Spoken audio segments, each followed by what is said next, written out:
Bueno, para el mes de septiembre de 2021, recordemos que la encuesta Pulso Social, que logra ser representativa para aproximadamente 7.96 millones de hogares que residen en las 23 principales ciudades y áreas metropolitanas del país, nos presenta un incremento del índice de confianza del consumidor. En efecto, nosotros teníamos un índice de 35.9 puntos sobre 100 y pasamos a un valor de 37.7 puntos sobre 100. Esto implica un incremento de 1.8 puntos causado principalmente por la disminución del deterioro de la situación económica de los hogares frente a hace 12 meses y un fortalecimiento de las expectativas frente a la mejora de lo que va a suceder en los próximos 12 meses. Es importante resaltar que ese resultado de 37.7 puntos sigue siendo el máximo del nivel de confianza de los consumidores que hemos medido desde el mes de julio de 2020. Uno de los elementos que desde la pasada publicación del Pulso Social hemos venido divulgando es el cálculo o la presentación del índice de confianza del consumidor para cada una de las 23 principales ciudades del país. Ahí el valor de referencia del índice es el promedio de 3 meses del trimestre julio, agosto, septiembre, que ya no es de 37.7, sino de 36.2. Frente a esa media de 36.2 puntos para el trimestre julio-septiembre en las 23 principales ciudades del país, resaltamos que Cúcuta, Santa Marta y Cali destacan como las 3 ciudades con un mayor nivel de confianza de sus consumidores, en donde, por ejemplo, en Cali estamos viendo que el índice de confianza del consumidor es de 41.7. Mientras tanto, tenemos que Popayán, Bogotá y Barranquilla son en su orden las 3 ciudades con un menor nivel de confianza del consumidor. Popayán con una calificación de 32 sobre 100, Bogotá con una calificación de 32,1 y Barranquilla área metropolitana, es decir, incluyendo Soledad, con una calificación de 33.1 frente a ese promedio de 36,2 de las 23 principales ciudades del país. Bueno, en primer lugar, nosotros estamos viendo que hay un resultado positivo que debemos resaltar y es que ya vemos a menos de la mitad de los hogares reportando que la situación económica de su hogar es peor o mucho peor. En este caso particular nosotros estamos viendo que cerca del 43%, un poco más, entre 43 y 44% de los hogares nos reporta ver la situación económica de su hogar peor o mucho peor que hace 12 meses, lo cual es una corrección importante frente a los resultados que teníamos en el mes de agosto, en donde en ese mes de agosto todavía teníamos a más de la mitad de los jefes de hogar reportando un empeoramiento de la situación económica de su hogar. En relación con las perspectivas hacia el futuro en materia del mejoramiento de la situación económica de los hogares, estamos viendo que aproximadamente el 38% de los jefes de hogar considera que la situación económica de su hogar puede estar mejor o mucho mejor en los próximos 12 meses, donde aquí tenemos una relativa estabilidad. Finalmente, en la calificación país, llamémoslo así, estamos viendo que aproximadamente 2 de cada 3 jefes de hogar están reportando ver la situación económica del país peor o mucho peor que hace 12 meses, una mejora en la medida en que en el mes inmediatamente anterior, es decir, en el mes de agosto, estábamos viendo un poco más de 3 de cada 4 jefes de hogar reportando esta situación, con lo cual estamos viendo también una corrección de la comparación frente al pasado, pero al mismo tiempo vemos una ligera estabilidad o un techo frente a las perspectivas optimistas hacia el futuro, en donde solamente nosotros estamos viendo algo más del 30% de los jefes de hogar esperando que la situación económica del país esté mejor o mucho mejor en los próximos 12 meses. Uno de los elementos que estamos incorporando como innovación en los resultados del Pulso Social para el mes estadístico de septiembre es un perfilamiento del mercado laboral, sobre todo en las condiciones de trabajo remoto y las expectativas de los trabajadores frente a esta modalidad de trabajo. En primer lugar, tenemos que abordar las condiciones del mercado laboral, en donde reportamos a través del pulso social que aproximadamente el 50.9% de los jefes de hogar nos reportó estar trabajando, donde ahí observamos una brecha muy importante de género, porque esa respuesta se vuelve casi un 70% de jefes de hogar hombres trabajando en la última semana, mientras que solamente tenemos a un 39% de las jefas de hogar mujeres trabajando en la última semana, lo cual se confirma con la brecha tan importante en materia de la dedicación a oficios del hogar.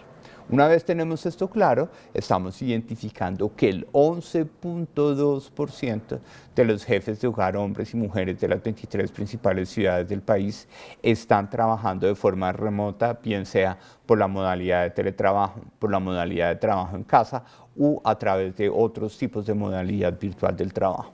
De ese 11.2% de jefes de hogar que están trabajando de forma remota a través de estas modalidades, nosotros encontramos que la prevalencia más importante dentro de ese 11.2% es un 35.8% de jefes de hogar que están reportando estar trabajando más de 41 horas a la semana a través de esas modalidades de trabajo remoto, lo cual implicaría prácticamente una inmersión total en el trabajo remoto en este nivel de vinculación. Y hacia el futuro, ese 11.2% de personas que nos dicen que se encuentran trabajando de forma remota, el 53% de ellos nos dice que quiere retomar la presencialidad, es decir, no quiere tener trabajo remoto, y estamos viendo que aproximadamente el 19% de todos los jefes de hogar de las 23 principales ciudades del país expresa su interés de tener una modalidad de trabajo remoto, bien sea a través de teletrabajo, trabajo en casa u otras modalidades de virtualidad, por 5 o más días a la semana. La pregunta de intención de vacunación nos permite asimismo hacer una cobertura del avance del plan de vacunación. Recordemos que en agosto nosotros teníamos aproximadamente al 72% de las jefaturas de hogar de las 23 principales ciudades reportando ya haber iniciado un plan de vacunación, bien sea vacuna monodosis, primera dosis o segunda dosis. Aquí estamos viendo un incremento de cobertura que llega al 78.7%, con una brecha todavía muy marcada en relación con la población que se encuentra en situación de pobreza. Ese 78.7% solamente se ve en un 67.8% para las personas que se encuentran en situación de pobreza, que ya han recibido o iniciado al menos una de las dosis de su plan de vacunación, mientras que para el remanente de jefes de hogar que no se encuentran en situación de pobreza, estamos viendo una cobertura de casi el 84% del plan de vacunación. Por consiguiente, persisten las brechas en materia de población pobre en acceso a los planes de vacunación. Sin embargo, en septiembre, recordemos, nos queda aproximadamente un 21% de jefes de hogar que no han recibido la vacuna, y de ese 21% estamos observando que el 6% no está interesado en aplicarse la vacuna y el 15% restante sí quiere aplicarse la vacuna. Bueno, en caso de la tercera dosis, lo que nosotros estamos encontrando es que el 87.4% de los jefes de hogar nos reporta estar interesado en aplicarse este refuerzo. Entonces, ese 87.4% se lee como un 88.4% de jefes de hogar de más de 55 años que estarían interesados en aplicarse la vacuna. En primer lugar, recordemos que el pulso social nos permite tener una representatividad de 7.96 millones de hogares, de los cuales recordemos que aproximadamente 7.3 millones de ellos antes de la pandemia estaban consumiendo 3 comidas al día, lo cual corresponde a aproximadamente el 90%. Sin embargo, de esos 7.3 millones de hogares que consumían 3 comidas al día antes de la pandemia, estamos observando 1.6 millones de hogares de ellos, es decir, que consumían 3 o más comidas al día antes de la pandemia, pasando a consumir 2 comidas al día. Eso significa que para septiembre del 2021, si antes de la pandemia el 91.3% de los hogares tenían la posibilidad de consumir 3 o más comidas al día en promedio para las 23 principales ciudades del país, en ese mismo promedio estamos viendo que el 70.9% en los últimos 7 días pudo acceder a 3 o más comidas al día. Seguimos viendo la concentración territorial en ciudades capitales del Caribe, en este caso Cartagena destaca como la ciudad con la menor prevalencia de hogares con posibilidad de consumir 3 o más comidas al día. Entonces este indicador se lee como un 31.8% de los hogares en la ciudad de Cartagena teniendo la posibilidad de consumir 3 o más comidas al día, y después de Cartagena sigue Barranquilla, Sincelejo y Valledupar, 4 ciudades capitales del Caribe que están viendo a menos de la mitad de los hogares